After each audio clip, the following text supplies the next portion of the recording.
Whether it comes to Bleach's Kenpachi, one of the strongest Soul Reapers, Dragon Ball's Broly who bullied multiple Super Saiyans, or DC's Doomsday that pretty much killed a seemingly invincible Superman, there is always that one character in a series that many people love due to their overpowered nature, warrior spirit, and outright insane feats of strength.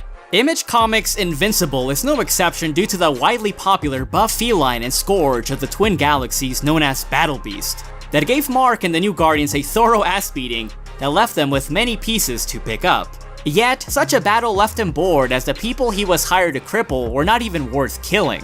Despite not being a main character in the grand scheme of things, he is far and wide one of the coolest and most savage characters that bullied alien civilizations, conquered thousands of worlds, and punished the antagonists that will likely appear in the coming seasons of Invincible. And what better time to cover it than now?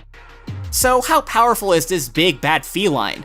And is he one of the strongest characters in the series? Or was he well beyond virtually everyone, seemingly having no equal? Well, let's go ahead and find out as I go over the entire Invincible series to find out just how strong he really is. And by the way, if you haven't read the comics, I will be going over spoilers, so you have been warned. Without further ado, let's go ahead and dive right in. Thet wasn't always known as Battle Beast throughout the cosmos, but he quickly garnered such a title by fighting fierce warriors, freeing slave populations, and making his neighboring galaxies a better place to live in. Unfortunately, his goal to save a lot of people became shrouded with his warrior spirit and wanting for basically whooping a lot of ass. He acquired such a crazy reputation that, like some Lord Voldemort type shit, just by simply uttering his name, it made entire galactic empires cower in fear.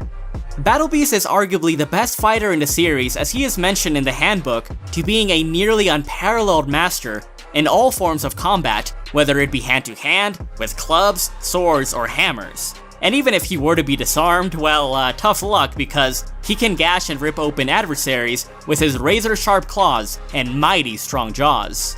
His senses are crazy because his eyes allow him to see in the night, detect the slightest changes in sound, and he can see, smell, and hear much further than even the most gifted humanoids, even Viltrumites.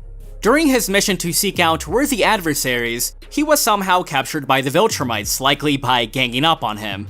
And he was held captive in a prison until Alan the Alien's plan came to fruition and he managed to help him and Omni-Man break out. His armor, his highly regarded hunting skills, and his nearly unlimited endurance that literally lasts for days made it so that even the most elite Viltrumites, such as the Executioner that threatened to kill Omni-Man in prison, found it extremely difficult to put him down to the point that Thet broke his entire body apart. In return for being able to fight really powerful opponents and kicking ass and taking names, Battle Beast agreed to help out Mark and Nolan in the battle against the Viltrumite Empire. And so this paved the way for the biggest conflict in the series thus far, the Viltrumite War. A conflict in which Mark had to face off against Conquest, who nearly killed him twice, and even as bad as Conquest was, he was still subservient to a villain that Battle Beast eventually had to face off against, that being Grand Regent Thrag. So for starters, to get an idea about how powerful Battle Beast is, we have to get a sense about how powerful non-Viltrumites and other aliens are.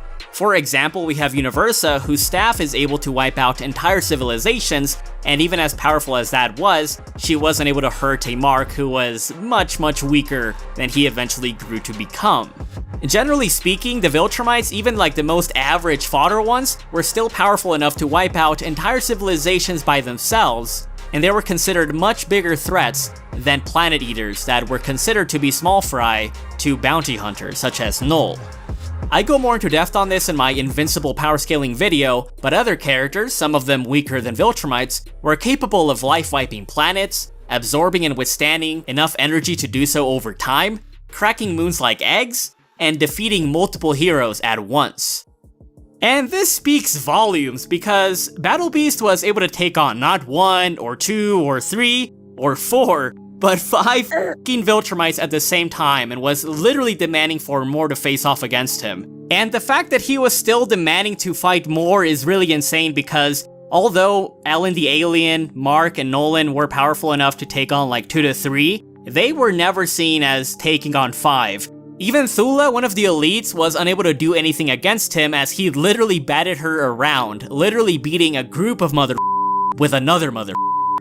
Oh, and the crazy thing is that Battle Beast doesn't have smart atoms, which is what makes Viltrumites really durable, and he also can't fly, so even though his movement speed was like hindered extremely, he was taking on multiple continental to planetary characters at the same time. And I mean, what can I say? Battle Beast is just born different.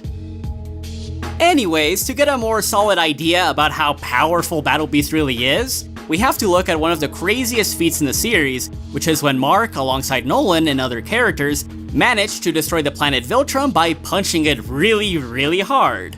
And although they were knocked out by the explosion afterwards for a bit, we do have to keep in mind that this was Mark prior to a lot of boost in power. I mean, he was still growing in potential and in like strength. And the gang clearly weren't at full power because they were fighting a whole army like prior to that. So I mean, I'd imagine that if you're fighting like Viltrumites that can hurt you, and then afterwards they're trying to destroy their planet, you are not gonna be in tip-top shape, right? The core of planet Viltrum was unstable, but when it blew up, it would have likely released far more energy than the solar flare-inducing nukes that a weaker Mark was able to endure like with ease, like without a single scratch on him. And for reference, solar flares, to induce one, you would need hundreds of millions to billions of megatons, and nukes in this verse are powerful enough to do that. And looking back on it, this actually is very consistent because Brit, who is not even close to like a Viltrumite, had enough life energy to scare someone that was literally a life wiper and had basically laid waste to multiple planets in the past.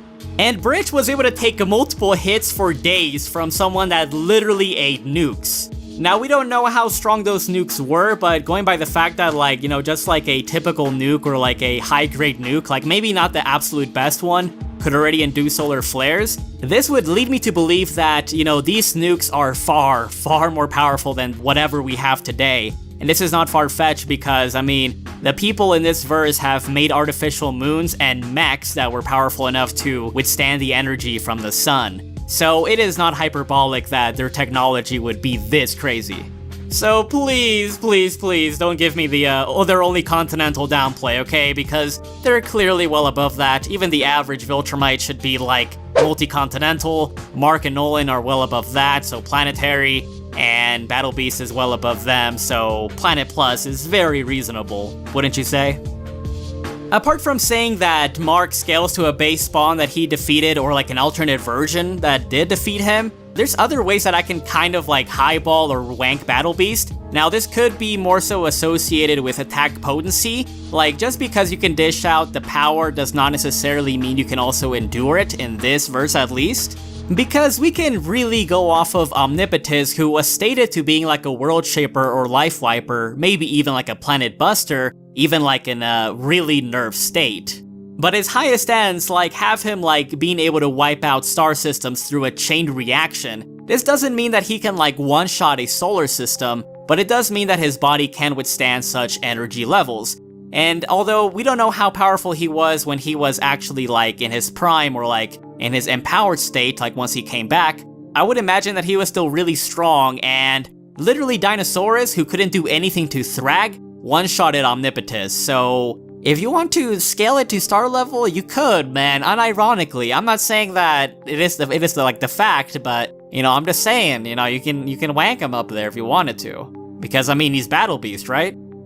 Just in a tangent here, I want to bring up that while reading about Battle Beast, he reminded me a lot of Kenpachi's Araki, like a character from Bleach. And this character, he's basically like this big bad Chad Soul Reaper, and he was regarded as being one of the strongest characters despite not having any like transformations in his sword, because in this verse like you have the Shikai and the Bankai, which are like two powered up states for your sword. Yeah, Zaraki was still like really powerful even without it. He did eventually obtain it, but if you think about it, Battle Beast, while he was fighting all of those Viltrumites without being able to fly and move at his full potential, was technically like a nerfed Kenpachi.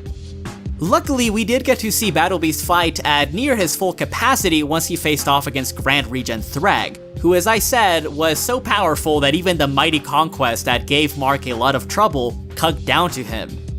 Now with Thrag, I don't really see myself making a video on him, like specifically, because I can just cover how strong he is here. I mean, He has millennia of experience and he was like meant to be the best of the best among the Viltrumites, to the point that Alan didn't want any beef with him, and Omni-Man alongside Mark were straight up bullied and were pretty much about to be killed by him, like very easily.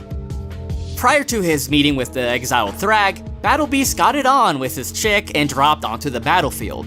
Unfortunately, Battle Beast was betrayed by his lover as she dropped down the payload of Ragnar to ensure that Thrag's resistance was cut down immediately. Originally, these incredibly powerful creatures that any Viltrumite feared, even Omni-Man did, were meant to be the final resort against Thrag in case of Thok's defeat. But instead of fighting alongside the creatures, Thok decided to help out Thrag by slashing them down. Defeating the Ragnar may not seem like a big deal at first, but these creatures are devastatingly powerful and durable thanks to the intense gravity conditions on their home planet. And the crazy thing is, just one, not even the strongest and biggest ones, were already able to keep up with Viltrumites and fatally hurt them. Now imagine a whole group of them, and even so, the combined efforts of Thrag and Battle Beast managed to cut the pack down, which was like them fighting multiple planet busters at the same time. Now, why did Battle Beast help Thrag? Is he insane? Maybe, but he actually did so because he thought it was dishonorable to team up on a being that he thought was his biggest challenge yet, and his glory would not be taken from him by mere unintelligent slashing machines. Unfortunately, since Thrag suffered wounds in the battle, to even up the odds, Battle Beast did the only thing reasonable, with quotation marks, in his mind, and that was to fatally wound himself and toss away his blade and hammer, to fight Thrag one-on-one with his powerful claws, jaws, and fists as his only weapons. And Thrag was basically like, what the f***, dude, like, did you really just do that? He was just left befuddled by Thok's actions, and he considered him a fool, thinking that it was dumb that he thought of, this war as nothing more than a game.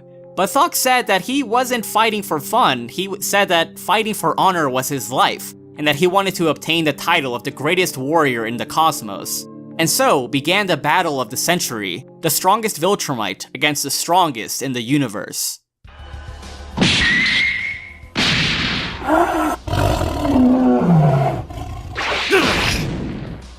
You might think that the battle lasted a few minutes or hours, but no, it lasted entire days, which means that their stamina is ridiculous even while having heavy wounds. Both of their clashes were so powerful that they threatened to destroy the very world that they were fighting on, as Thrag and Thok traded blows, becoming more and more wounded and bloodlusted as the battle went on.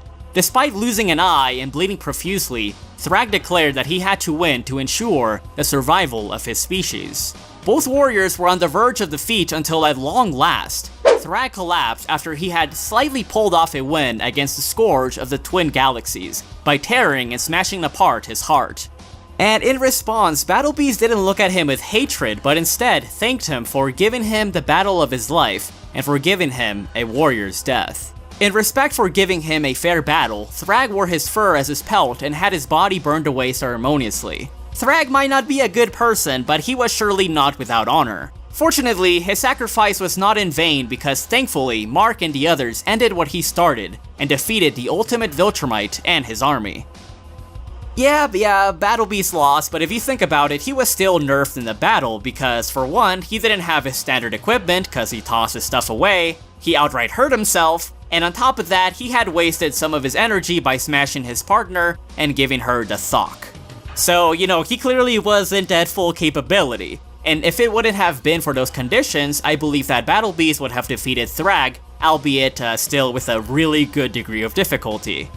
In conclusion, apart from a hypothetical Adam Eve without her mental limitations, who is actually really OP, so if you'd like me to make a video on that, let me know, or a timeskip Mark hundreds of years into the future, I would be really confident in saying that overall, within the first 24 volumes, that Battle Beast was the strongest character in the franchise, and was slightly above Thrag at least. Since Battle Beast scales to Omni-Man, who literally traveled to another galaxy within a couple of days, which would make him billions of times the speed of light, and due to him scaling to Alan, if not being stronger than him, who literally travels across galaxies, and was stated as having reaction times that were pretty much comparable to his travel speed, this would mean that Battle Beast was well over several billions of times the speed of light, and likely a bit faster than most Viltrumites because, he was dodging punches from like 4 to 5 of them at once. And as I said, going by the scaling in the series, he should easily be Planet to Planet Plus, well above many of these other characters. And, you know, just attack potency-wise, he's just, like, ridiculous. His durability and his tenacity to keep fighting despite having these nasty wounds is, like, virtually unparalleled by everyone in the series, except for Thrag.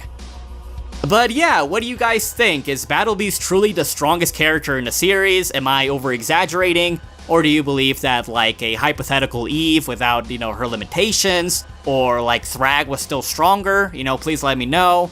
And I hope you guys enjoyed the video. And also, I was thinking of doing, like, a Battle Beast matchup with Kenpachi because I feel that they kind of scale similarly, like, depending on the scaling that we use. But, I mean, let me know, because I really want to do something with Battle Beast because I feel that thematically, he and Kenpachi really fit. And I want to see, you know, your guys' support. I want to see if you guys really want to see it. So, thanks for watching, and I'll catch you thotties next time. Peace out. So, this is the team. Whoa. I was just gonna say it. This guy fucks, am I right? Because I'm looking at the rest of you guys. This is the guy in the house doing all the fucking, am I right? You know I'm right. This guy fucks. Thank you.